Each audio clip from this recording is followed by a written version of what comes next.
The right to offend is not some pesky little part of freedom of speech that we have to put up with. It is the heart and soul and lungs of freedom of speech. It is the coursing lifeblood of human progress. It is the instigator of liberty and modernity and science and understanding. What a laughing stock today's student leaders are, that they can so casually dismiss the right to be offensive without realizing that their lovely, enlightened lives are the gift of individuals who gave offense.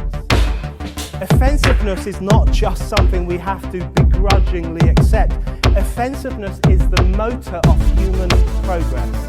Now broadcasting from the Right to Offend Media Studios in sunny South Florida, bringing you the latest in politics, current events, art, and pop culture. This is the Whitfield Report Live with Sam Whitfield. But giving offense is good. In fact, it's essential. Well, hello there, ladies and gentlemen, and welcome to today's Monday edition of the Whitfield Report. I am your host, Sam Whitfield, live here from sunny South Florida, and I apologize for the glitch there. For some reason, I just tried to start the stream, a few minutes ago, and Rumble, for whatever reason, it said that there was an error starting the stream. So I had to start a new stream, which is why this is called Take Two. But nevertheless, happy to be here, and I know people say Happy Memorial Day, but it never really, that feels wrong to say Happy Memorial Day, because it's not really like a happy day at all. In fact, it's quite somber in a sense. Although I suppose, it is a somber holiday. It's not a happy one. And yet we do celebrate and remember those who, in my opinion, are the best of us. Those brave men and women who not only put on the uniform to defend America and answer the call of duty, but also gave all in pursuit of that duty. And I know on the show, Max and I and others often talk about whether or not the wars and conflicts that our men and women go off to fight are, justified or morally worth it. As do many others. And, on political shows and whatnot, we can debate policy and, the morals and ethics of warfare, and we can have debates about that all we want. And there is a time and place for that, no doubt. But one thing that is not negotiable, in my opinion, is the morality of the men and women who voluntarily, choose to take up arms in, defense of our nation, even if they might not agree with the conflicts that they're, going off to fight.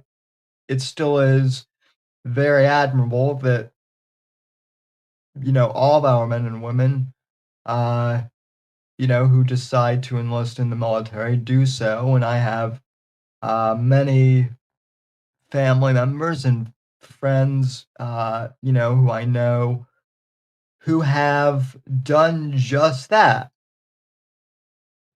And I also know many, men and women And when I say many, I don't mean like a ton, but I do know a few, veterans who unfortunately were wounded in combat. One of them is a gentleman by the name of Staff Sergeant Ian Newland, who, those of you who are long-time Whitfield Report listeners, going back to the Whitfield analysis days, will remember that I had Staff Sergeant Newland on back in like 2011, I think it was, a long time ago.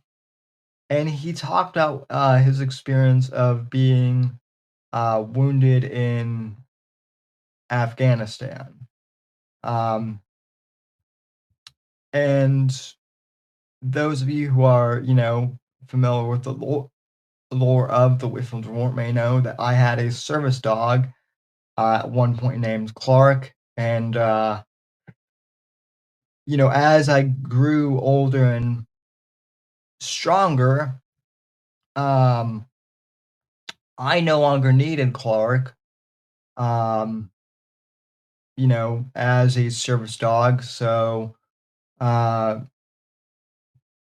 basically, I had to give Clark up, which was a very difficult thing for me to do as a, teenager at the time, because I loved that dog, you know, just about as much as anything, in my life. But I was given the option of, where I could give him his next home, and I had, decided if I had to give him up, I wanted to place him with a wounded veteran. And that veteran ended up being Staff Sergeant Ian Newland, who was wounded in Afghanistan, and who was one of the men who served with Ross McGinnis, who I'm going to be discussing today. And Ross McGinnis is a Medal of Honor recipient who gave all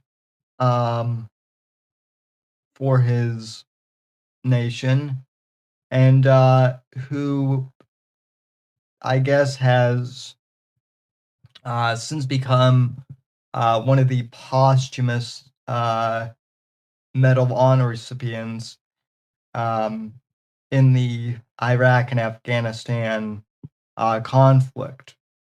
And when I say posthumous, I mean clearly all of our men and women who gave all our posthumous. But the reason why I decided to bring up Ross McGinnis is I saw recently that he's actually been featured in a couple of like history textbooks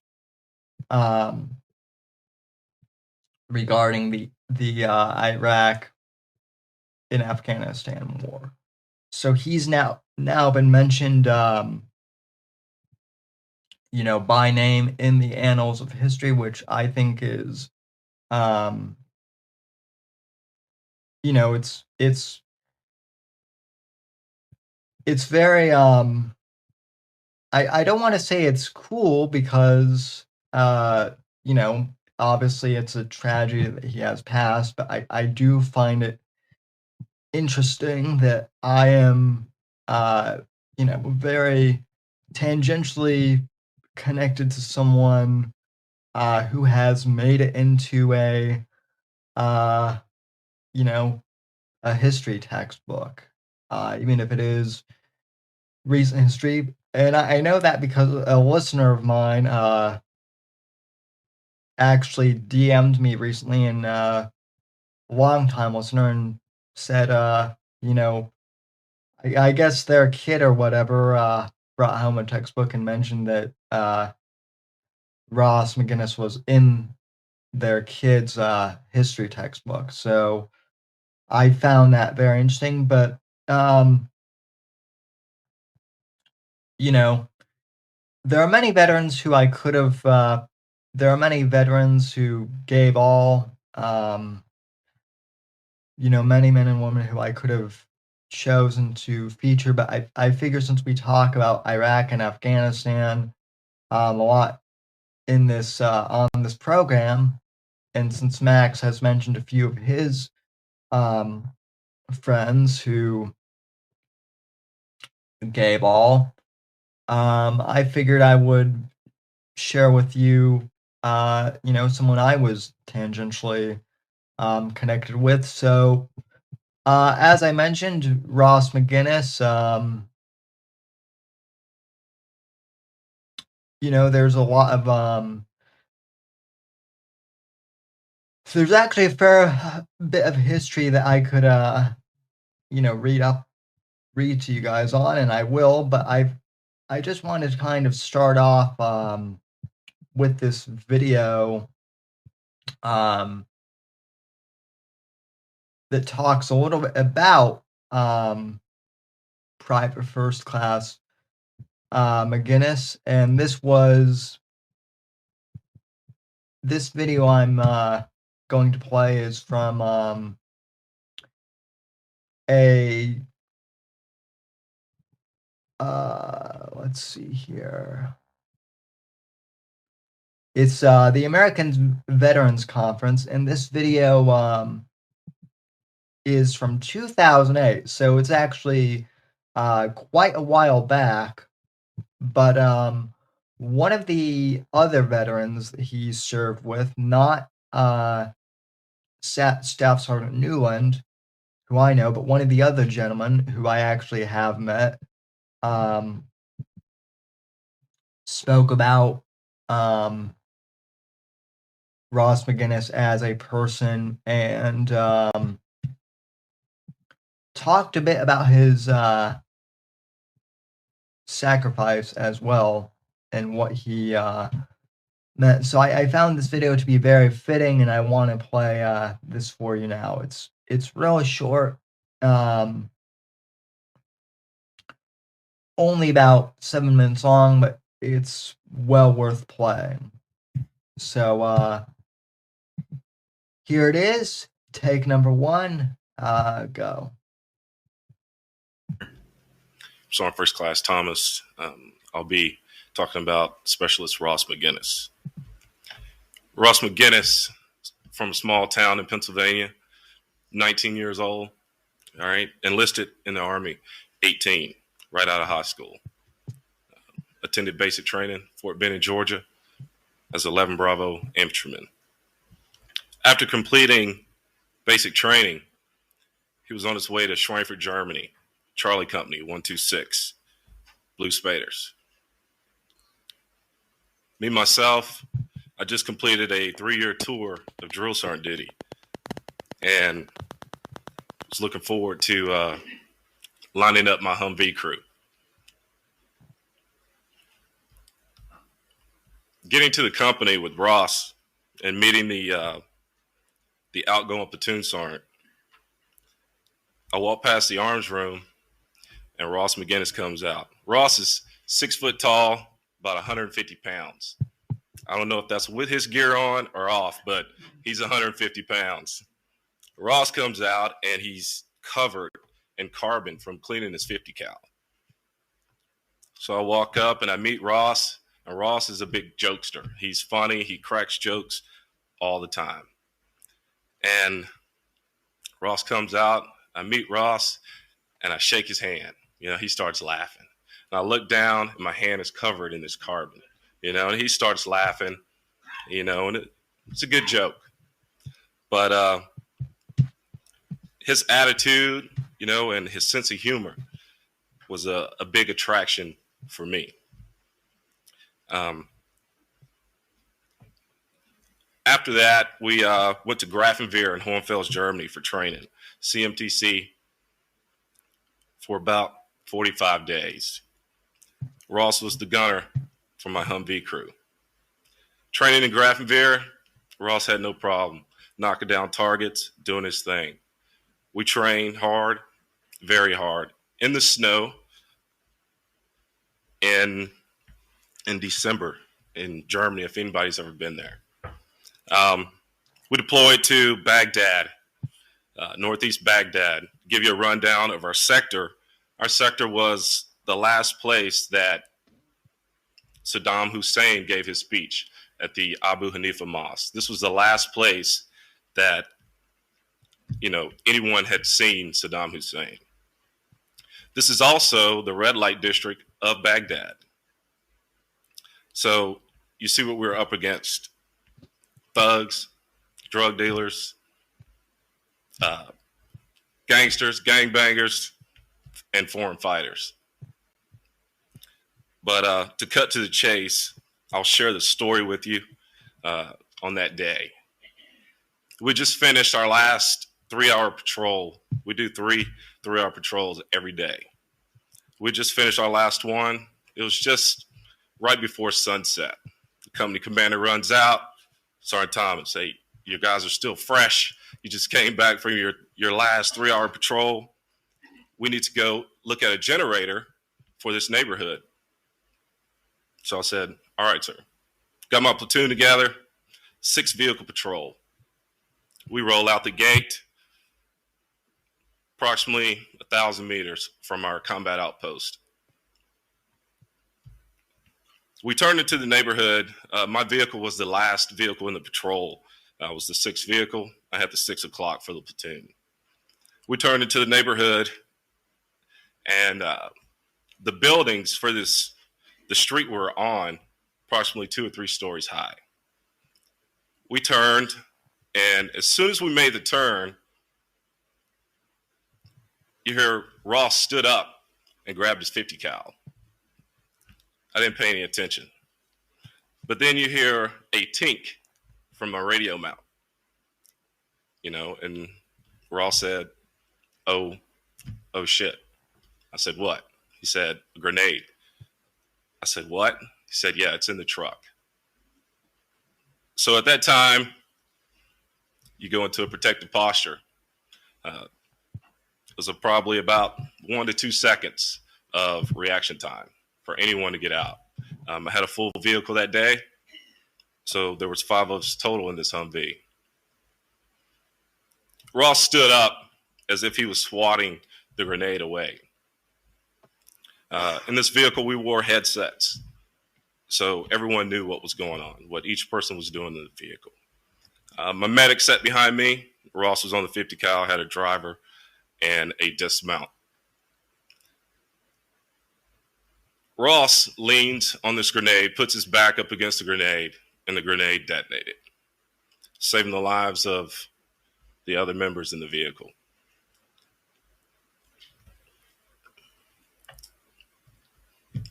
After the grenade detonated, at that time, I didn't know that Ross, was KIA. So we got out. I got out of the vehicle. The rest of the patrol kept moving. They didn't know. They thought it was a normal day. We were shot at every day. We had hand grenades thrown at us every day. So I got out and started to engage the enemy and advance an enemy. The patrol stopped, came back as I was engaging the enemy, and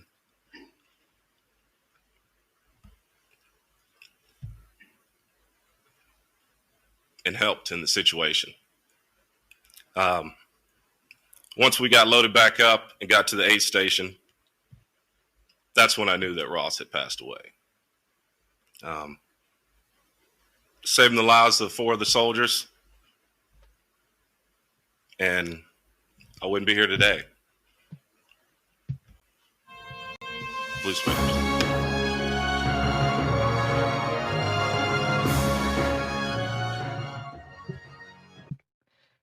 So that's just a quick video, kind of on the situation. Sergeant First Class Cedric Thomas. I have met him before, although it's been a number of years since we've spoken. And this video is from 2008. So at the time this speech was given, it was only 2 years after McGinnis's sacrifice. But I actually want to read for you guys Ross McGinnis's Wikipedia page, which I did check. And it is pretty accurate for the most part, from what I've been told. So, yeah, I figured I'll go through this and whatnot. The other thing too, before I want to interject, is there is footage online that you can find of Ross McGinnis, but it's from, this is like early to mid 2000s, so people didn't really have, smartphones weren't even like a thing yet. People still use like digital handheld camcorders, and back then, like in the Middle East too, like camcorders were just kind of becoming a thing here. And so like I I know that like soldiers and uh personnel, they would, some of them would get like camcorders shipped to them as part of like care packages. So there are a few videos of Ross McGinnis out there, but they're like 240p quality. YouTube wasn't really a thing back when Ross McGinnis was alive. It really wasn't until after his death when some footage started to come out. And I did find a few clips of him that I'll play for you guys here in a bit. But I do want to read his full Wikipedia page, because I do think it's worth kind of diving into this young man's life story, because it is pretty amazing. So this is from Wikipedia. And let me just make sure. Okay, yep, it's it appeared properly. So yeah, cool. Ross Andrew McGinnis was born on June 14th, 1987.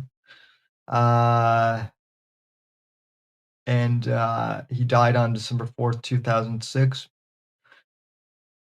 So, Ross Andrew McGinnis was a United States Army soldier who was posthumously awarded the United States highest decoration for bravery, the Medal of Honor, for his actions during the Iraq War.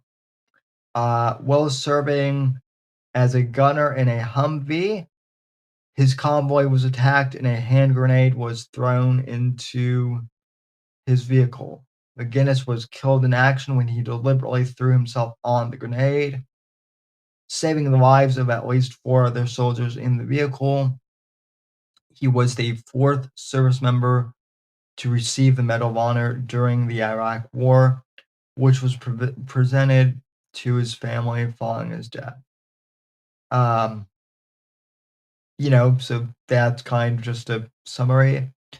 Early life and education. McGinnis was born in Meadville, Pennsylvania on June 14th, 1987, to Romaine and Tom McGinnis.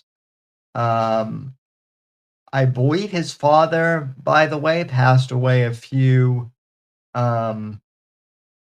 years ago, but I don't know that for certain.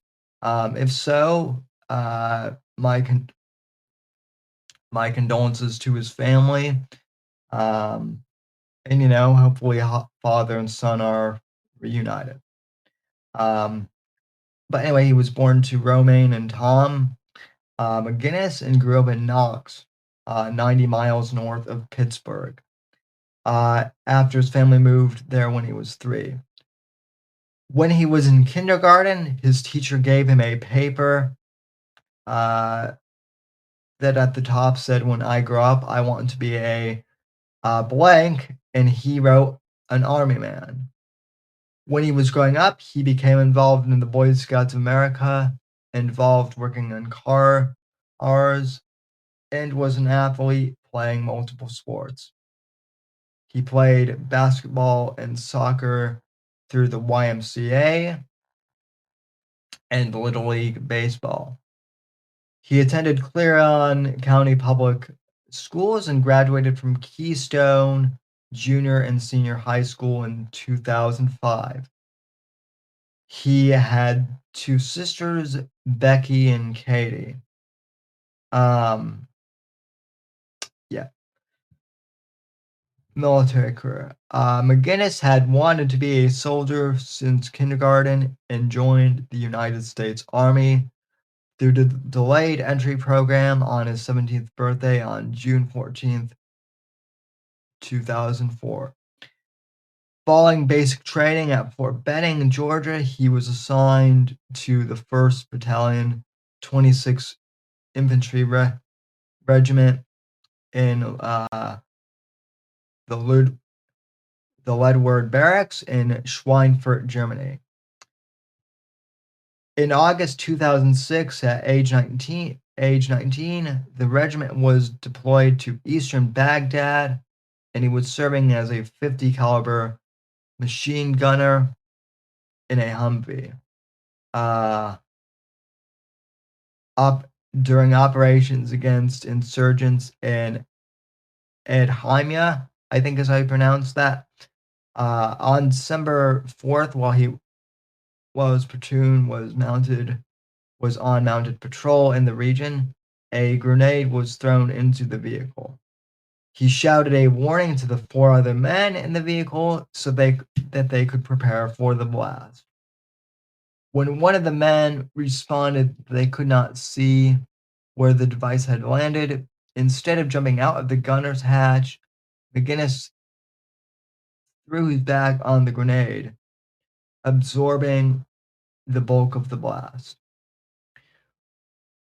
He was killed instantly, but the other occupants suffered only minor injuries, which is untrue because, my Ian, who I mentioned earlier, actually suffered the brunt of the shrapnel damage, to the point where Ian's nervous system was basically was damaged to the point where because of the shrapnel, his brain would basically short circuit, and even though he could walk, his brain would just short circuit and he would fall over. And so that had kept happening, hence why he was looking for a service dog, and that's how my old service dog Clark ended up in his in his ownership until Clark passed in 2015. So that's kind of the story there. Getting back to Ross's story, though, McGinnis is buried at Arlington National Cemetery in Virginia. Since the beginning of the Iraq War, he is one of 5 known United States service members who have thrown themselves on a live grenade. The other personnel known to have done this are Marine Corporal Jason Dunham, Navy SEAL Petty Officer Second Class Michael A. Mansur, Marine Corporal Kyle Carpenter and Marine Sergeant Raphael Peretta. McGinnis was the fourth recipient of the Medal of Honor in the course of the Iraq War. So, unfortunately, he was effectively one of the earliest casualties of the war. And also, it's worth pointing out, ladies and gentlemen, that from my understanding, McGinnis had been initially trained that if there was a grenade that was thrown into the Humvee, the standard protocol would have been for McGinnis to bail out and try and save himself. That's actually what he would have been, trained to do. But at 19, he was, selfless and chose to jump on the grenade, knowing full well probably that he would not survive. And that's very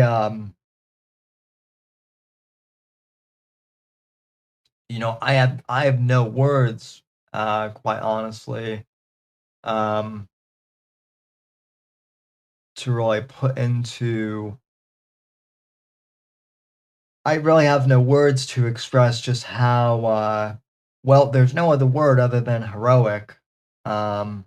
His actions were, and indeed, that young man has a very special place in heaven, I'm sure.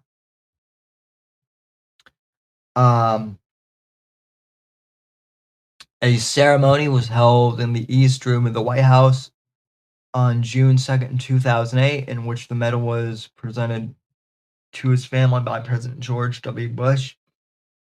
In addition to his family and the president, many other notable people attended the ceremony, including the Vice President, Secretary of Veterans Affairs James Peake, Secretary of the Army Pete Guerin, Secretary of the Air Force Michael Wynn, General Jim Cartwright, and the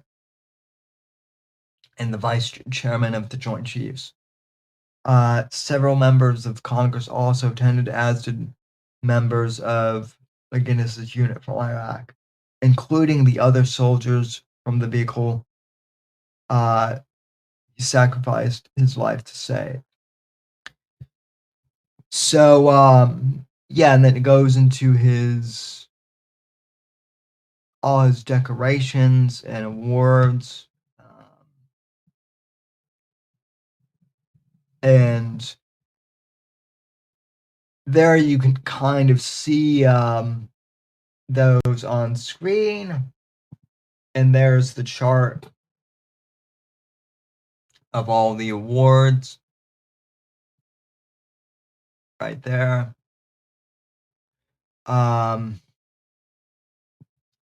There's a picture of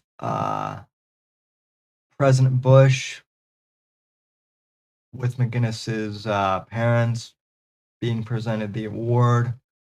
I'm not sure how well you guys can see that.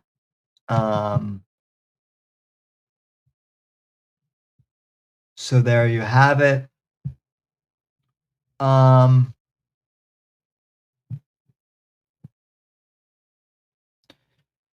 So yeah. And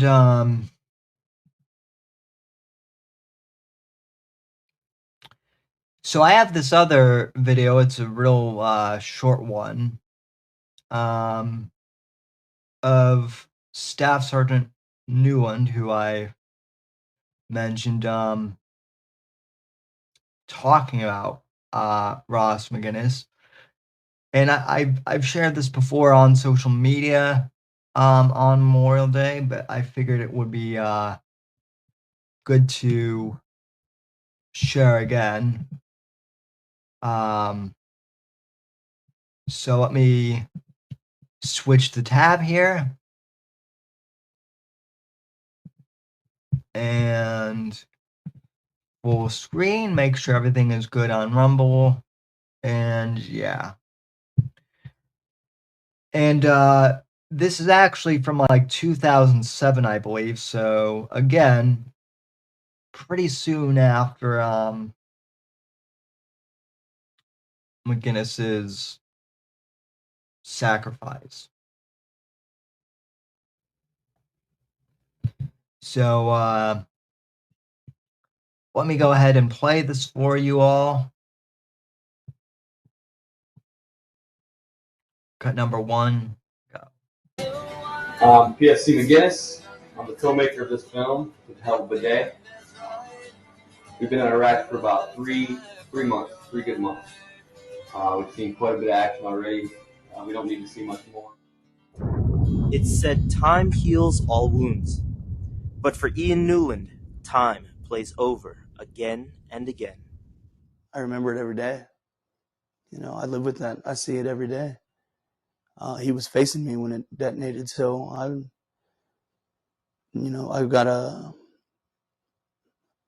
good year of memories of him and all of his life and how full of life he was, and him playing with my kids, and I also have a memory of how gruesome combat can be. Ross McGinnis absorbed the brunt of the grenade. Still, Newland's body was riddled with shrapnel. Many surgeries later, he still has 50-plus pieces of metal under his skin. You know, by all means, I should have died that day. That many other days, but that day was more certain than the rest. My kids would have been like so many others growing up without their father who died in Iraq or in Afghanistan. My wife would have became a widow. It's true, Newland says. After a near-death experience, the grass looks greener, things smell better, and the little moments, their worth is immeasurable. Meet Haley, Newland's little princess. Well, he plays with me a lot, and when my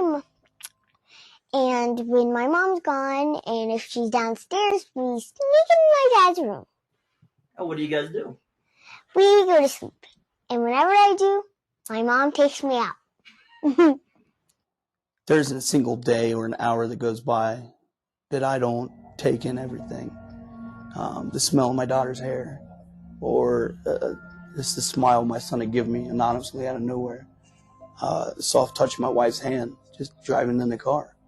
Normally, those are things people might take for granted, but on a daily basis, on an hourly basis, I'm able to appreciate and have these things all over again, every day, every hour, because of that, because of what Ross did. He gave me my wife and my kids back. The nation honors Ross with its highest award, but for Newland, it's hard to say thanks for the gift of life. Someone gives you a life, lets you live, gives you their life. I mean, can you thank them enough? Is that possible? I think for me to thank him is to do everything that I can do, to live my life to the fullest, to show Ross that, no, I will fight through all odds, because if he can have courage like that, if he can give up his 19-year-old life, then I can live the rest of my life, however long it is, to every day's fullest. PFC McGinnis. I'm the filmmaker of this film, with Hell of a Day. We've been in Iraq for about three months, 3 good months. We've seen quite a bit of action already. We don't need to see much more, but we've got enough on film to make a pretty good film. So that's what we're going to do for you guys. Anybody watching this is our lives.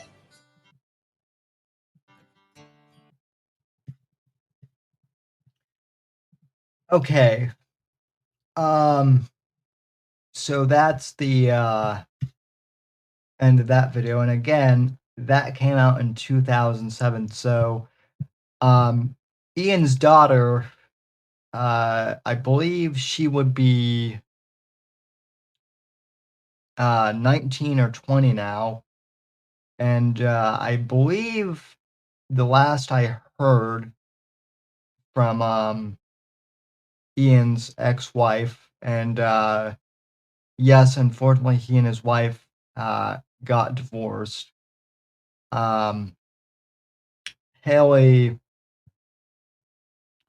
is trying to go to college and eventually go to medical school to study neurology and to help veterans with PTSD, as a way to honor her father, which I find very admirable. And I do know, I do know it has been brought to my attention by a few people that Ian, long story short, he and his wife, his first wife, got divorced around like 2012. He was remarried. I think, that same year. And then they got divorced. And I know that wife alleged domestic violence allegations against him and actually went on a podcast about it like a year or two ago. Someone did send me that podcast. I've not watched the whole thing. All I can say is I don't know really what happened to Ian after 2015 when my old service dog Clark passed away. I do know that he struggled with substance abuse and kind of more or less vanished, and no one has had contact with him, I think, for the better part of 5 years or so.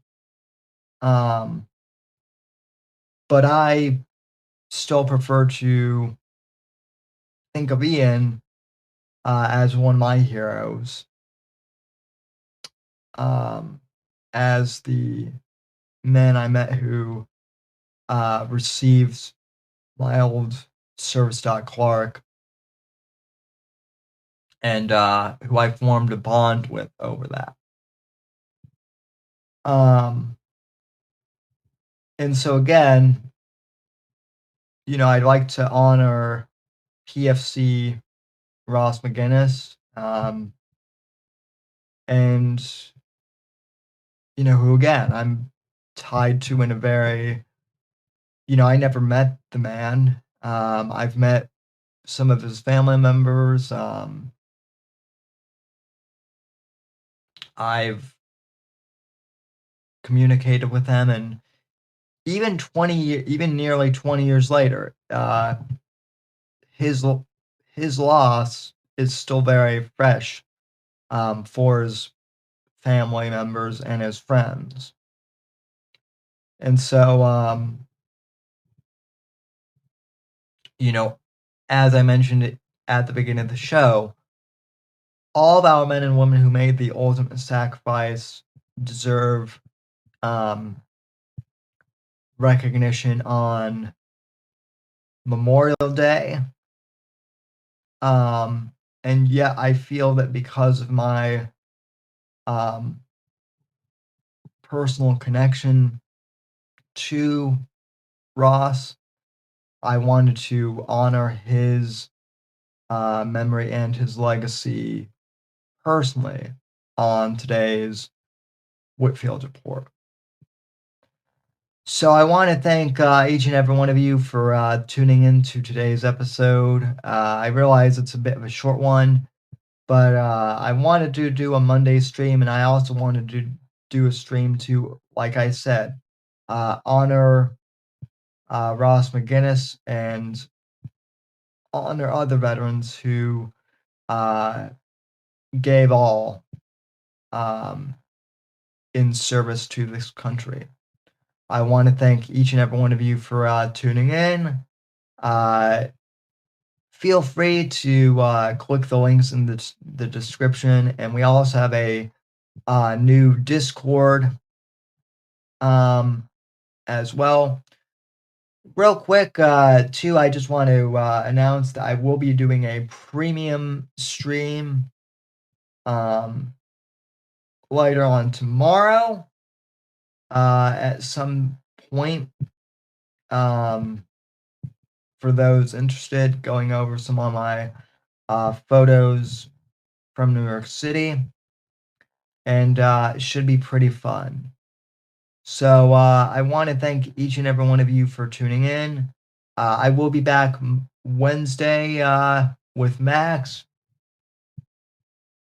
and I'm sure we'll have plenty to talk about then as well, as far as topics and whatnot, and probably some news and wacky stuff. But anyway, I want to thank each and every one of you for tuning in. I guess, as I said, it always feels weird to say Happy Memorial Day, but Happy Memorial Day, and thank you to all of the men and women who have given all for this country. May they all rest in peace, and may we honor their sacrifice, because it does mean everything that they gave all so that we may continue to live. Thank you for tuning in, and we'll see you on Wednesday. The right to offend is not some pesky little part of freedom of speech that we have to put up with. It is the heart and soul and lungs of freedom of speech.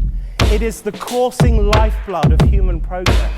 It is the instigator of liberty and modernity and science and understanding. What a laughing stock today's student leaders are, that they can so casually dismiss the right to be offensive without realizing that their lovely, enlightened lives are the gift of individuals who gave offense. Offensiveness is not just something we have to begrudgingly accept. Offensiveness is the motor of human progress. Thank you for watching the Whitfield Report live on the Right to Offend Media Network. Make sure to check out Sam's books on Amazon, Audible, and Kindle. You can follow Sam on X at SamW_NGC and the Right to Offend Media Network at RTO Media. Like, comment, subscribe, and share with your friends. And until next time, God bless, God save this great nation. God, freedom, legacy, in that order.